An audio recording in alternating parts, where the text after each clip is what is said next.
असं म्हणणार झालं ह्या वयात उपट्या. नाही काय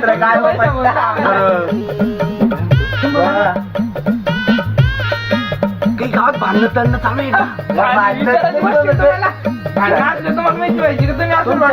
खबर येत असती भांडायची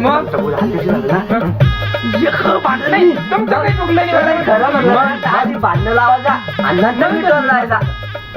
मंडळी, हा बबन्या पण केशासारखाच बोलायला चाभरा आणि चाटाळ. आणि हे दोघं सोबत असले म्हणजे कॉमेडी तर होणारच, आणि कॉमेडी झाली म्हणजे पब्लिक तर हसणार. बराबर म्हणतो बाई तू.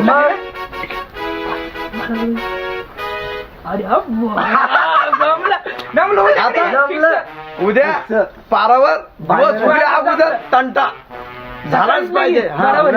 रोजचे 2 भांडण लावायचे तुम्ही घरातून. याच्या बायकोला हे सांगायचं त्याच्या